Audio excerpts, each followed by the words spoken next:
Good morning. Welcome to the virtual Sunday service of the West Hills Unitarian Universalist Fellowship, affectionately known as WHUUF. My name is Kim Transier. I use the pronouns she and her, and it is my privilege to serve as your lay leader this morning. Please check out the announcements of forthcoming WHUUF events, which are attached to your emailed order of service. And do please join our Zoom coffee hour at 11:30. The link to that is in that same email. I want you to know that you are welcome here. We're all local to this virtual community of conscience and compassion. No matter where you are, how you look, how you speak, or whom you love, you are welcome here.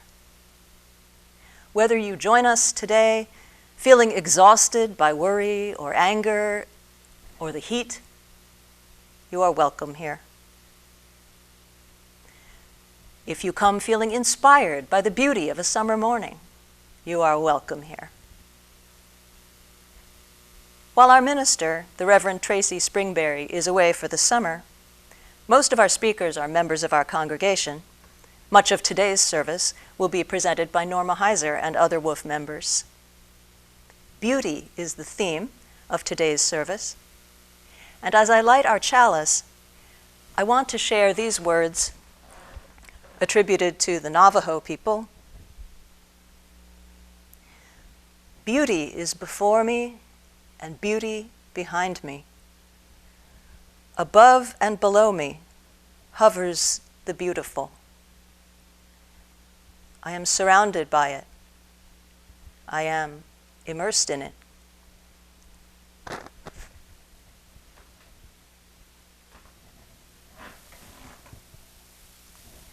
Please speak with me our opening affirmation. Let us open our eyes to see what is beautiful. Let us open our minds to learn what is true. Let us open our hearts to love one another.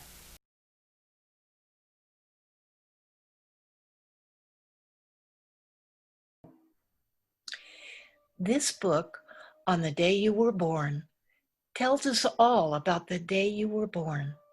It is written by Deborah Fraser and with illustrations by Deborah and Joy Chu. The pictures were taken outside in the sunshine and shadows. The book is dedicated to Mother Earth, born 4 billion years ago, and baby Kala, born June 1st, 1988, and for you. On the eve of your birth, word of your coming passed from animal to animal.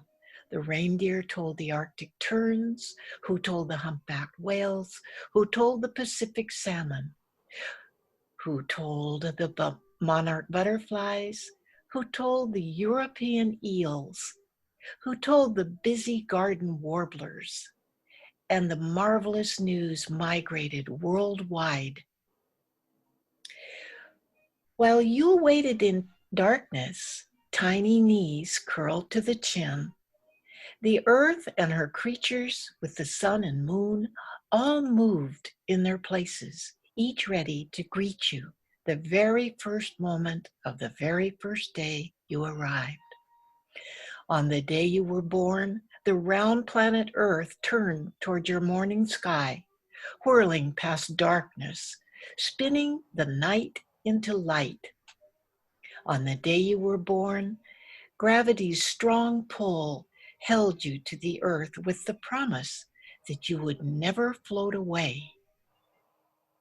While deep in space, the burning sun set up towering flames, lighting your sky from dawn until dusk.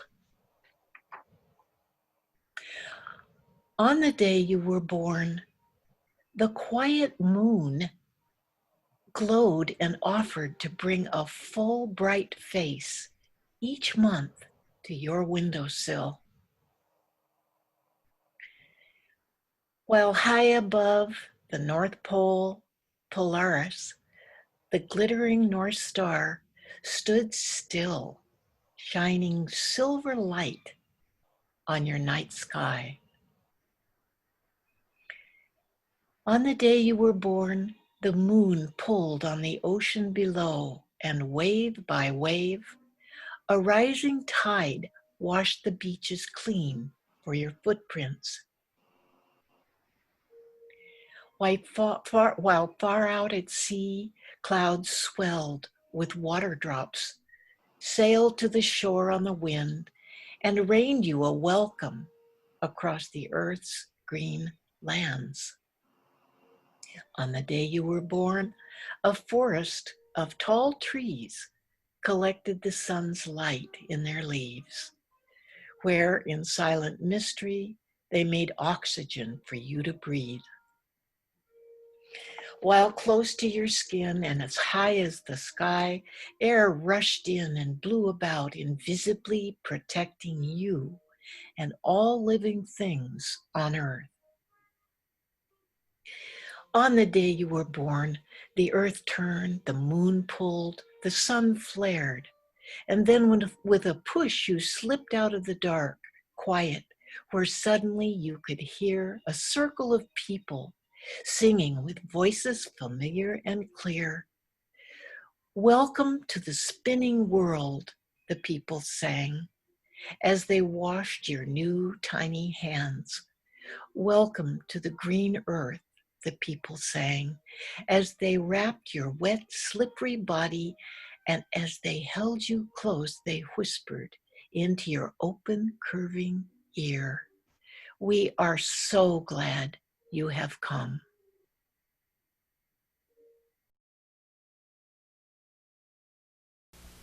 Let us now share a moment of silence. First, I invite you to bring to mind or speak aloud the names of anyone you wish to bring into this moment of shared warmth, in prayer, meditation, or reflection.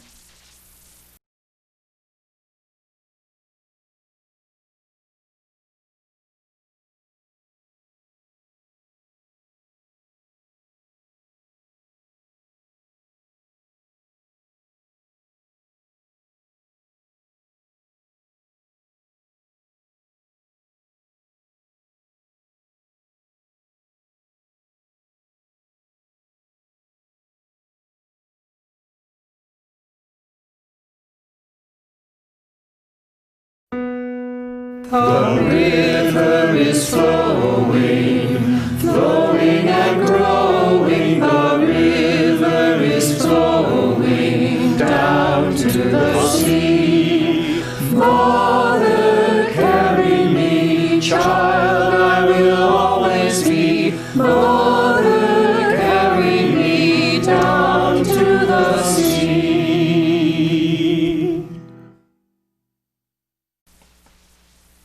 And now it is my pleasure to introduce longtime WHUUF member Norma Heyser to begin this morning's exploration of beauty.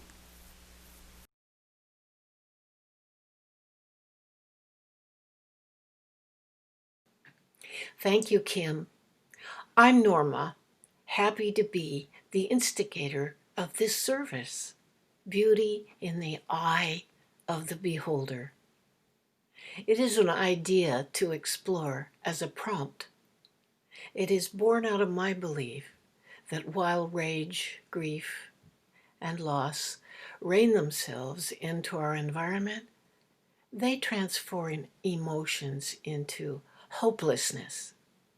At the same time, experiences of beauty are constantly showing up all around, transforming emotions into smiles, serenity, gratitude. My sons prompt me to use iMessages. I faithfully follow their suggestion now and in writing, conversations, and thinking. It helps me avoid making assumptions about another person. I have asked prompters to see their beauty through their first person. The outcome is perceiving our differences with interest and inspiration. I'm grateful to all the beauty prompters who are generously sharing your thoughts, words, feelings about your truth, and we get to experience your beauty. Thank you. Thanks also to our WHUUF tech angels who have patiently, kindly towed us through this process. May we all get some deserved rest and play.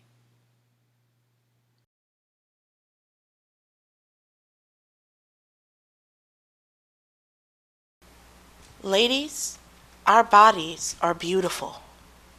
No matter if you are a plus-size lady such as me, or even an unrealistic skinny girl like this, we are all beautiful.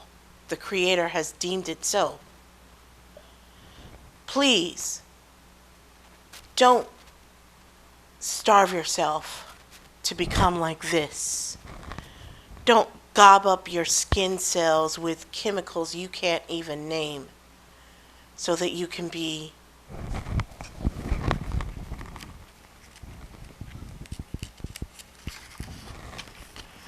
like this. These are fine, but this should not be the standard of beauty that we all hail to. Let us then walk forth in our natural beauty, in the way that the Creator or the Divine has made us as a natural woman.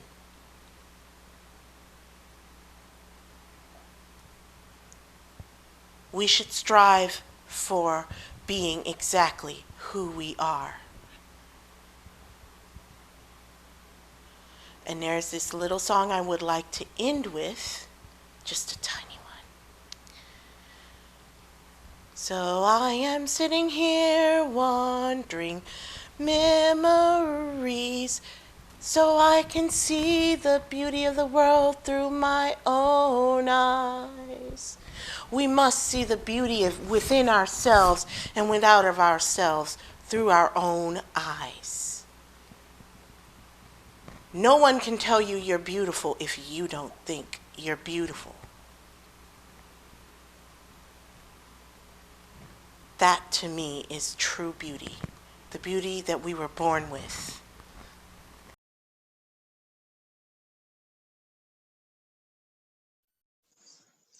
My name is Elisa Joquin. My pronouns are she, her, and hers most of the time.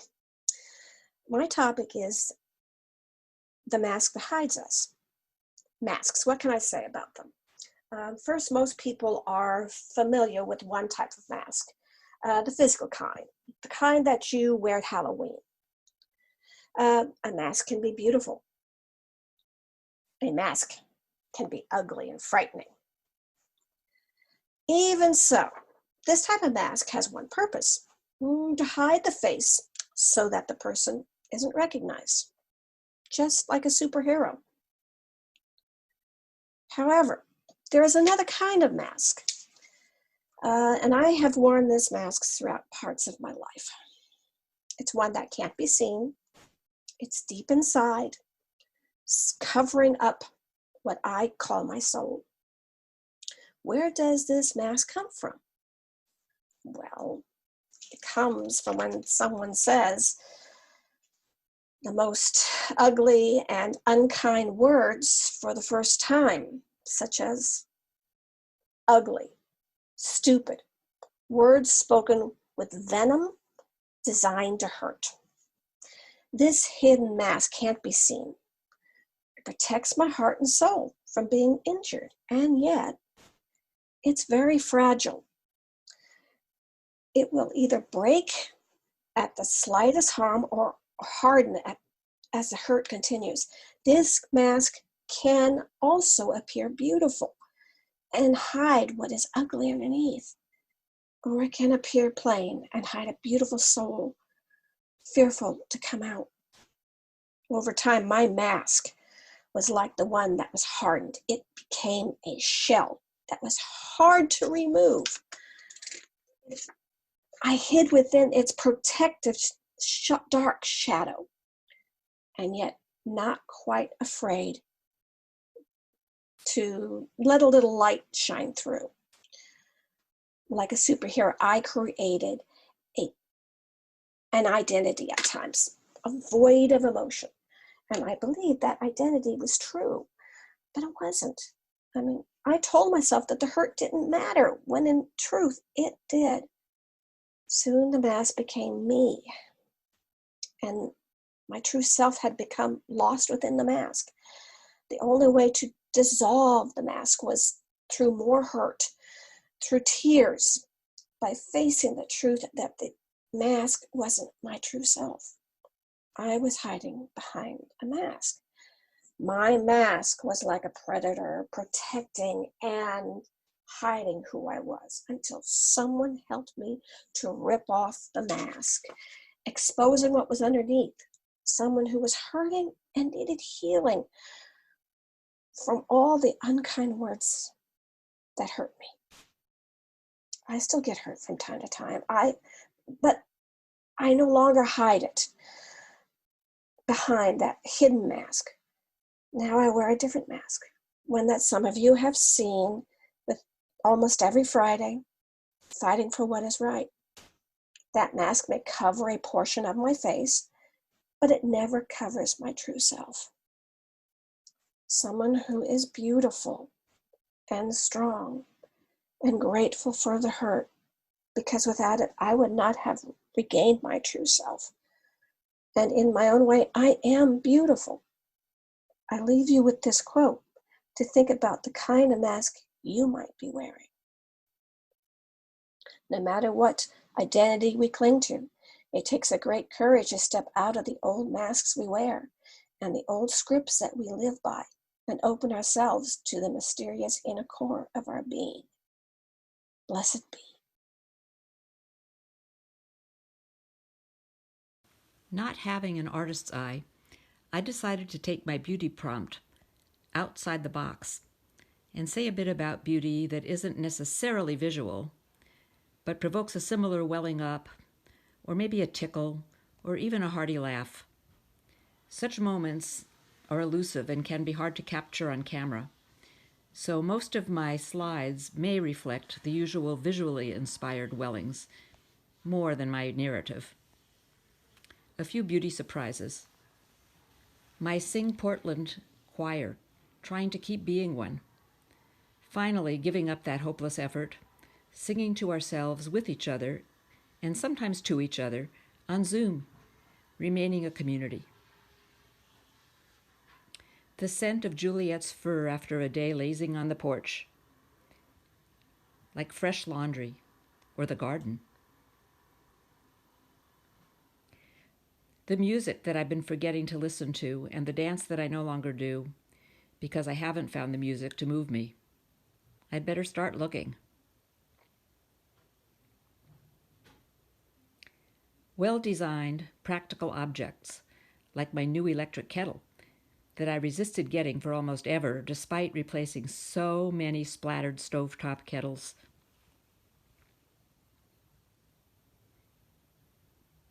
And our wonderful teardrop trailer. My car filled with food staples destined for farm workers who supply us with food, but have trouble feeding their own families.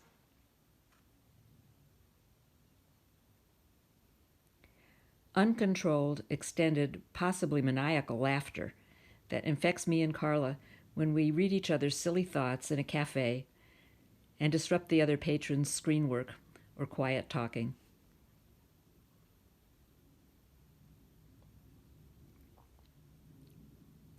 A notion that just maybe we will be polarized into possibility, that the terrifying conflict right here in Portland and just about everywhere could be the eye of a storm that drastically lessens inequality. And that just maybe the quote new thought unquote thinkers are right in their confidence that we need not worry so much. This terrible phase we're living through is a necessary, chaotic step in our evolution into a revisioned world.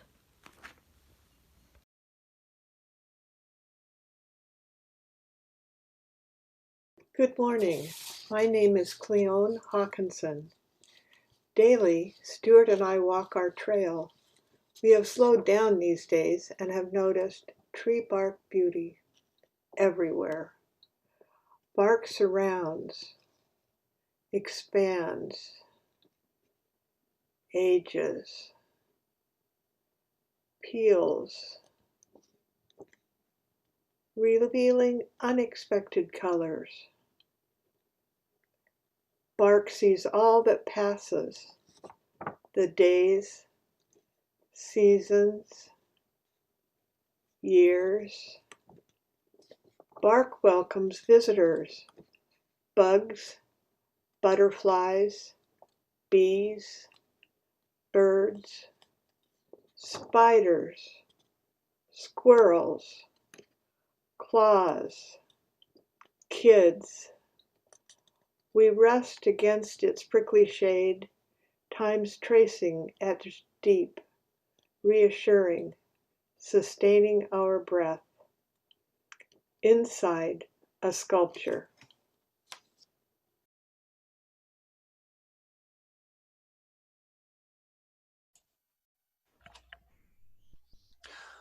What Our Flaming Chalice Means to Me by Gary Joquin. Prior to joining WHUUF, my wife Elisa and I were members of First Unitarian Church of Portland. Most of the time during services at First Church, we liked to sit in the balcony. We loved the crow's nest view. In 2015, during a summer service featuring former First Church minister, Reverend Marilyn Sewell, for some unknown reason, we decided to sit in seats on the main floor, much closer to the stage than usual. Midway during that service, I became mesmerized by the flaming chalice. I couldn't take my eyes off it. For the rest of the service, I was totally absorbed in its geometry, beauty, and meaning. The dominant element of this design is the circle.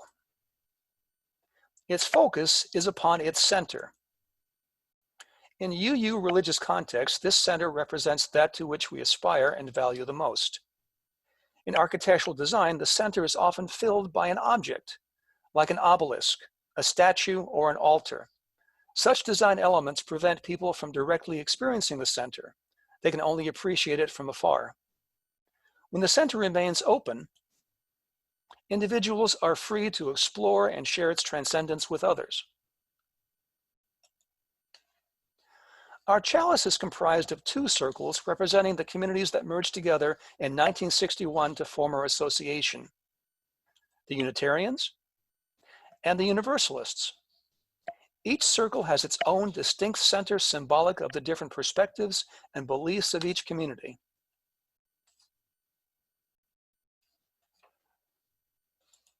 The bowl of our chalice holds the flame, which is often perceived to be the center of our faith, where the tip of the flame is hottest. If the bowl was designed with a flat and symmetrical rim, then it would obscure the center and block the flame from view. Instead, the bowl is sunken, ever so precisely cradling the flame, enabling its tip to strive to touch the center. Air turbulence and perhaps even inconsistencies in the candle itself cause the flame to flicker, enabling it to touch only briefly any one of an infinite number of centers. The nature of the candle and its flame are similar to human nature, with all of our unique characteristics. We strive for the center, but it is often only in those brief moments of intense clarity that we get a glimpse of it. Our glimpses are always incomplete. We are stronger and more whole as a community if we can appreciate our different perspectives, which together give us a more complete view of the center. This is the beauty of Unitarian Universalism.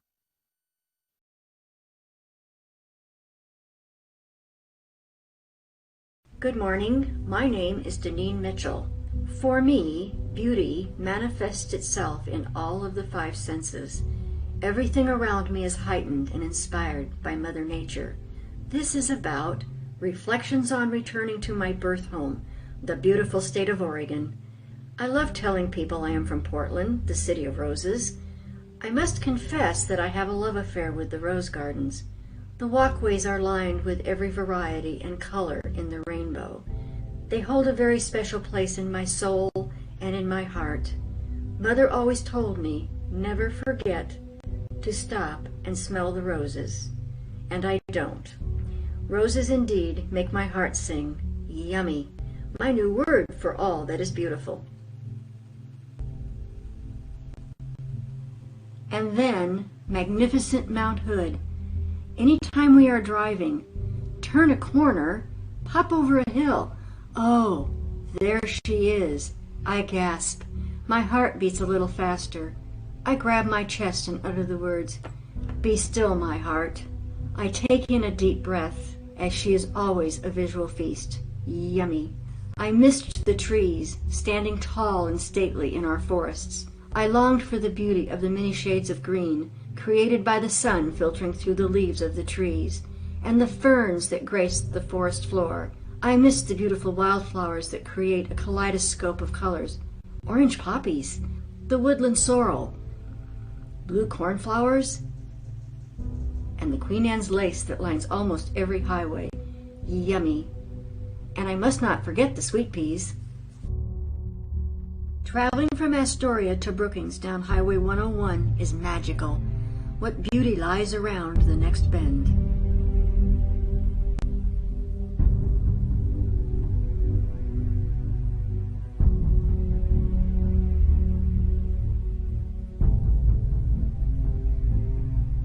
The Pacific is alive with its never-ending dance, the waves rolling in, losing their color, ebbing out, leaving a lacy white froth at the ocean's edge. The sand is dark, moist and compact, perfect for building sandcastles. It is cold on my feet as I splash about, enjoying her embrace, and as I scurry away from the surf, the texture of the sand begins to change. The grains become finer, white, and the sun makes them glisten and hot to the touch. Fun in the surf and sand create beautiful memories. Whether overcast, fogged in, or sunny, it doesn't matter. The seashore and coast is always yummy. I always look for inspirational sunsets, slip into a moment of gratitude for the beautiful day, and contemplate what beauty tomorrow will bring. I am truly blessed to be able to experience all that Mother Nature has to offer. Her beauty provides me with much joy and happiness. She makes me smile. Yummy.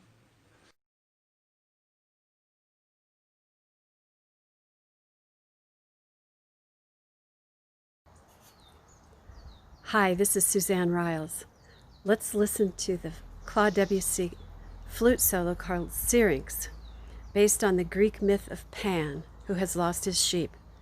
As he plays his pipes to call them back, and the music rises, we think of a bird rising through the forest.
as we prepare to gratefully give and receive the offering.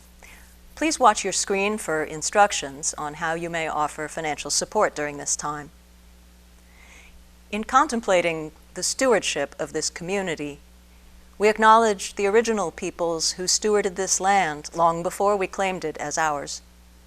We acknowledge the love that built the fires that have warmed us and planted the trees that shade us. WHUUF exists because of the care of those who came before us, and its future health depends on the commitments we make now. Whether you show your love with a monetary offering or other gifts you have to share, we are grateful.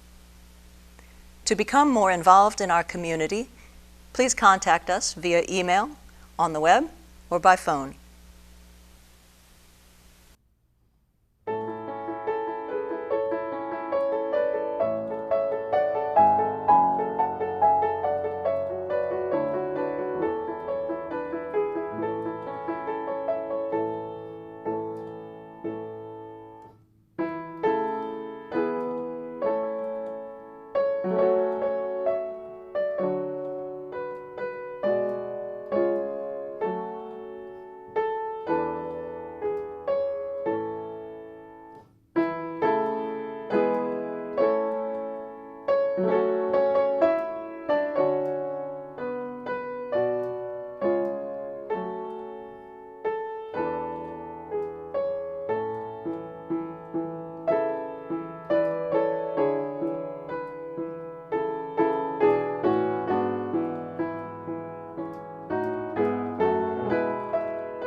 Let us speak together our affirmation of gratitude and giving.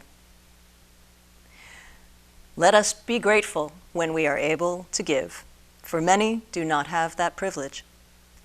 Let us be grateful for all those who share their gifts with us, for we are enriched by their giving.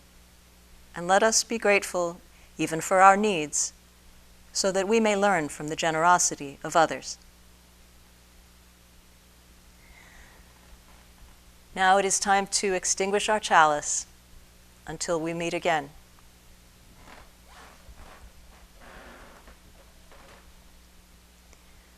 Beauty is before me and beauty behind me. Above and below me hovers the beautiful. I am surrounded by it. I am immersed in it. In my youth I am aware of it, and in my old age I shall walk quietly the beautiful trail. In beauty it is begun. In beauty it is ended. Carry the flame of peace and love until we